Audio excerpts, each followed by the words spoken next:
Hey now, if you checked out the charcuterie playlist on the channel, you know that I'm a big fan of my good friend pork loin here for its relatively easy sourceability as well as its pretty reasonable price point compared to a lot of other meats. Now, recently a viewer suggested that I make a pork loin pastrami. Now, I've made pastrami before, but I've really just played around with wild game for that. I find that the flavors of pastrami play super nicely with venison, caribou, elk, moose, all kinds of stuff like that. So yeah, I mean, let's venture into that with some pork loin here. Probably tweak my existing recipe a little bit here just because we're talking about definitely less flavorful meat to start out with, but something that we do want to get some awesome flavor into. So a little bit of a balancing act here. Come along for the ride. So my first step with this pork loin here is I'm just going to get it out of its little cryovac bag. I'm going to rinse it off and pat it dry with some paper towel here. And here we are, all nicely rinsed off and patted dry. I did cut off a couple of chunks here just because I want to vacuum seal those separately for some meals for around the house, but this is going to be a really nice size. Now, I didn't bother trimming this at all.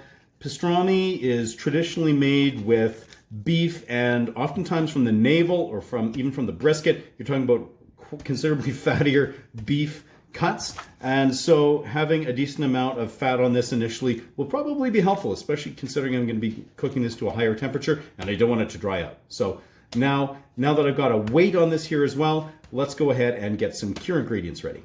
As far as the cure goes, there are a couple of things to note. First of all, rather than going with a wet brine, which pastrami is often traditionally made with, I'm going with a dry cure. I just prefer that particular method. It fits really nicely into my refrigerator. Secondly, I'm going with an equilibrium cure, and by that, I just take a weight of my meat. I like to do everything in metric with grams. It's just super, super easy for the calculations. So I got a weight which was 2.855 kilograms there with that particular piece of pork, and then I can just use percentages where I'll take that weight and I'll multiply it by a percentage for each of my individual ingredients, and that way I can scale this recipe for any size of pork. I have a little bit more information on that in the video description if you want to check that out, just so you can see some examples of the calculations. Now, onto the cure.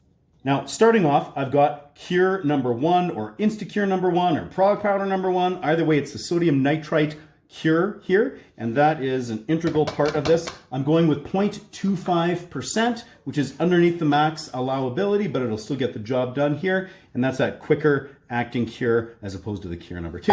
Next, I'm going with 2.5% kosher salt. Any sort of non-iodized salt will work for that. Then in this bowl here, I've got garlic powder. I have 0.15% garlic powder. I have 0.3% paprika, and I have 0.3% just ground black pepper. Get that in here as well. In this bowl here, I have 0.15% of ground bay leaves. That was actually from a garden. And then 0.15% of ground allspice here as well. Dump that in. And then just to help balance everything out here, I have 2% of raw brown sugar. Get that all into this bowl here and give it a really good mix. There we are. This is smelling super beautiful and aromatic.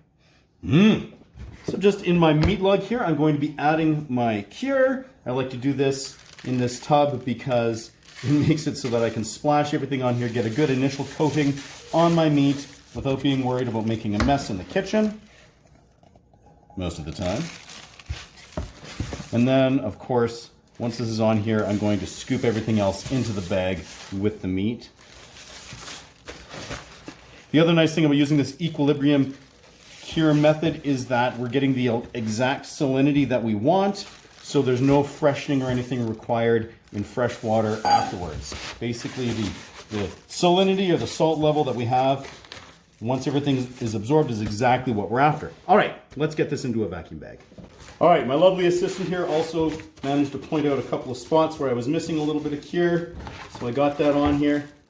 Now I'm just going to slide that in, and then like I said, I'm going to just scoop as much of this cure and seasoning into here as possible. Now I'm going to vacuum seal this. I did make an effort to try to shoost around some of that excess cure all over the place here so that there's not going to be just one massive pocket of it. There'll probably be a couple massive pockets. So now I'm just going to vacuum seal this using my food saver. I really like these vertical units. I find that they tend to work a little bit better than some of the horizontal or flatter versions.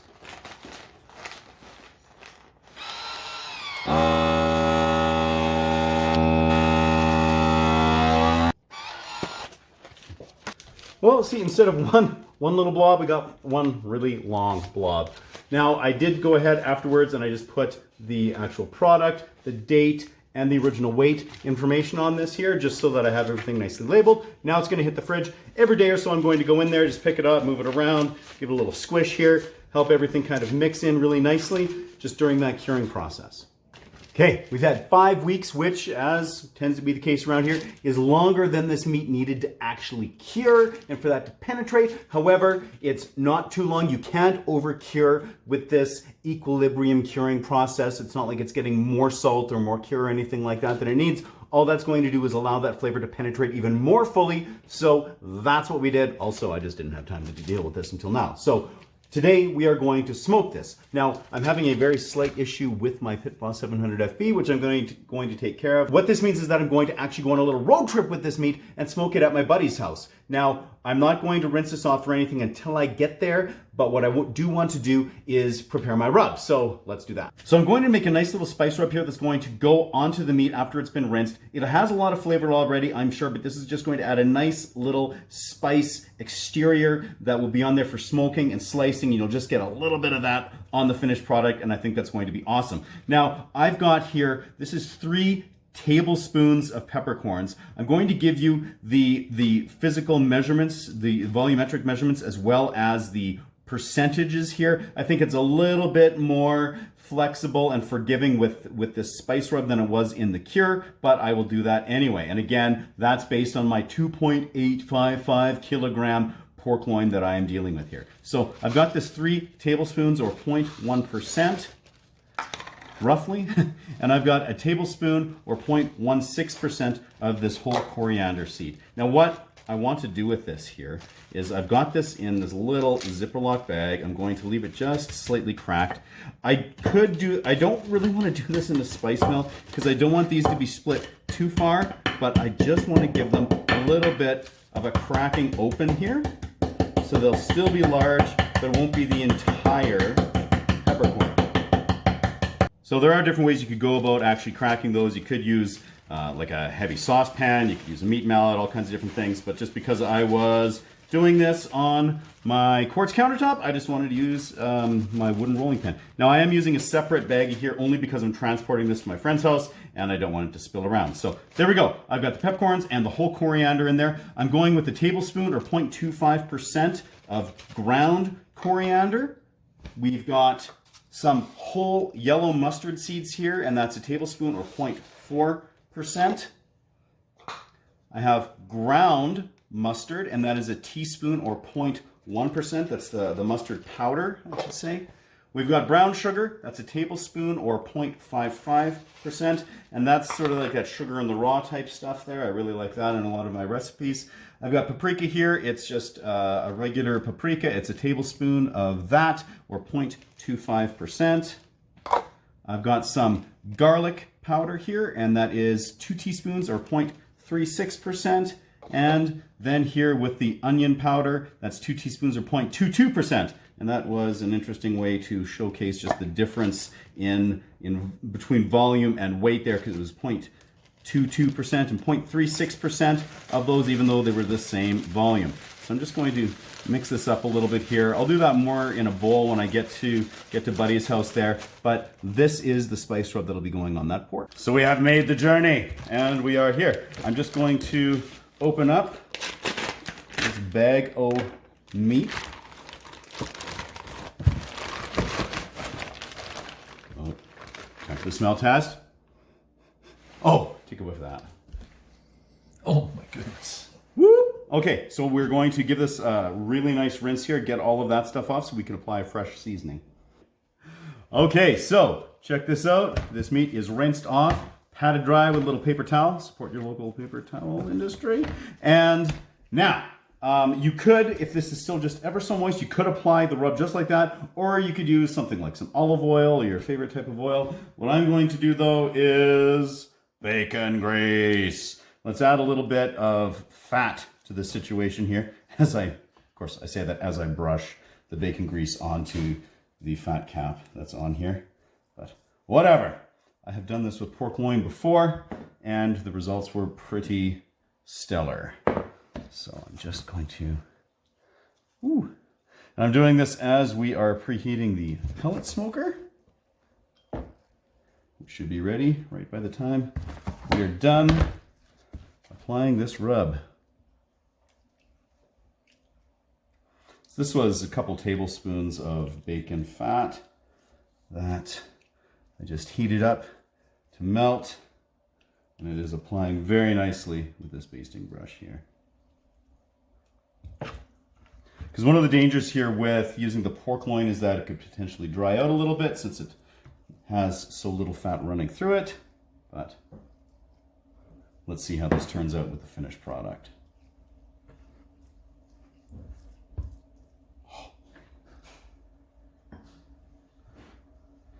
And now I have my delightful little spice rub. So I'm going to get that onto here.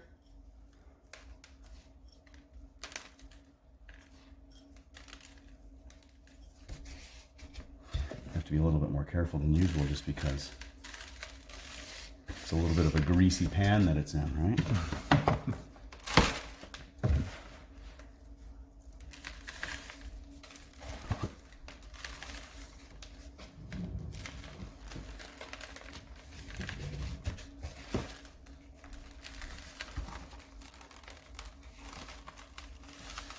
I do like the upgrade from olive oil. Mm-hmm. Yeah, I can't see how this will be a bad choice.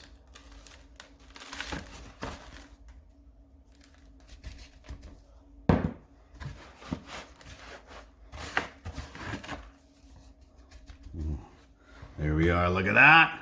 Let's get this out to the smoker. Okay, here we are, my buddy's Z-Grill's pellet smoker. We've got preheated. We're going to be running this on the 225 temperature setting. I'm just going to insert my meter probe here, which will help me track that temperature as this is cooking. You'll notice we also have just a little baking sheet underneath there, and that's got sort of a blend of water and cider vinegar that'll just create a little bit of a humid environment, again trying to prevent drying out this pork loin as she smokes. So we're going to let this sit here for a while and see what happens. After almost an hour and a half, this has hit 91 degrees internal temperature so far. Oh, this girl smells amazing, and that pastrami is starting to look pretty cool. All right, we're going to let it keep going. So we're sitting here 3 hours in, just about. We're almost at temperature here. That is looking beautiful. We're just going to pull this off here at 145. Woohoo! Sliding around. And we're going to let it rest. Well, my little pork loin pastrami survived the trip home. I've let it rest here. It kind of topped out right around 150 Fahrenheit.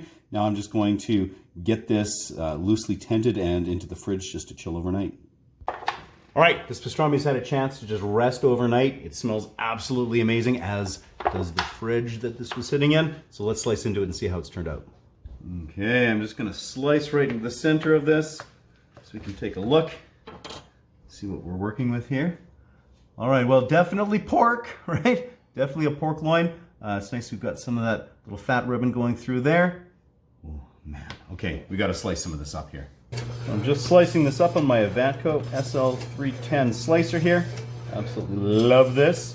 Now, you could decide, if you do something like this, exactly how thick you want to go. I'm just going with this. It's on the 1.5 setting there.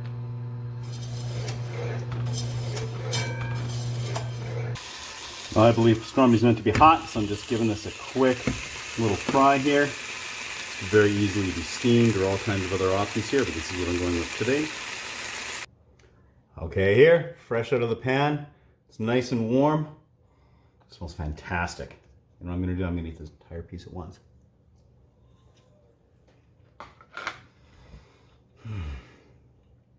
Wow. There's some serious depth of flavor here.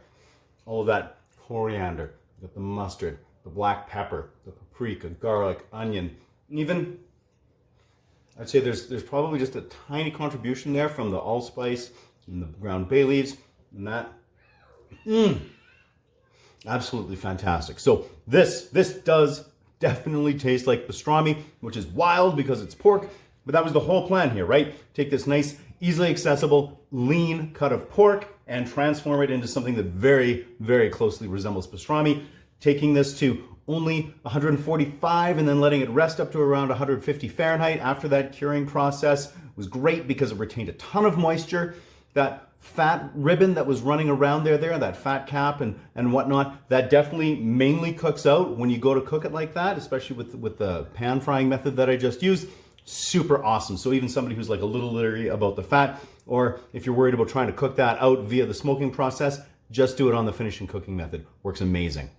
Now, as far as actually storing this, I like to treat it just like I would my pork loin deli hams that I make, where you could take it, you could run off some slices, just cover them up, get them in the fridge. They'd last you at least a week. Or you can vacuum seal them. That really helps out with the longevity. For me, I prefer not to pre-slice it, so I'll just take this. This is, I cut it into halves here. I'm vacuum sealing this, getting it in the refrigerator. And if you can eliminate oxygen and keep it cold, it's going to last for months like this. So I'll just take it, pull it out, slice off what I need for, say, the week, re-vacuum seal, back in the fridge. It's a fantastic way to store this. Alternatively, if you don't have the fridge space, you could always freeze it. Same deal. This is going to be fantastic on any kind of sandwiches. I mean, a Reuben is sort of a classic there, but anything that's calling for a nice, rich, flavorful meat will be perfect. A nice hot sandwich. In fact, you know what? I'm making pizza tonight. Let's get it on there. All right, so we're going to do sort of like a semi-Reuben-ish pizza. I got some dough laid down here. Got a little bit of a homemade Thousand Island dressing situation happening here. A little heavy on the spicy beer mustard, just because we won't be adding extra mustard to this. Get some of this laid out here. Then got some shallots. Get those on here. I didn't add any onion to that dressing, so I wanted to get some of that nice tangy shallot character going on here. Then I want some sauerkraut. This is some of my nice spicy Thai chili sauerkraut. We're going to get some underneath here so it doesn't get super cooked, and we're going to add some on top afterwards as well. Nice and spicy and earthy, all kinds of stuff. Then we're going to get some cheese on here. I don't have any Swiss cheese here at the moment, so we're just going with some grated mozzarella. Just a little bit in there for some cheesiness. And then, of course, the pastrami. Get a bunch of this on here. An entire mat, a pastrami mat, right there. And now, a little bit more cheese. And we're going to finish off with just a little bit more of that sauerkraut for color. There we go. Let's get her in the oven. All right, we're going to do this up in the old Gauzy rock box here. A little shimmy in. Flame on. Let her cook.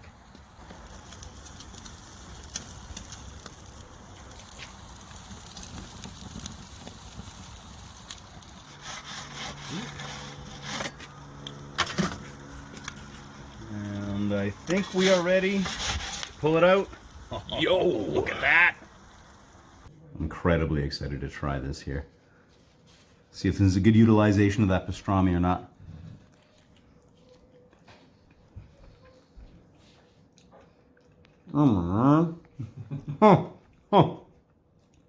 All right. Okay. That is incredibly fantastic. What are the thoughts, people? Excellent. Amazing. Give Yeah? me more. Delightful. Absolutely delightful. Okay, so that like nice spicy sauerkraut on there with the Thai chilies and stuff. That pork pastrami. The shallots giving a little bit of tang. Freaking fantastic. All right. Excellent use of that pork pastrami. You got to try it. So this is taking your pork loin to 11.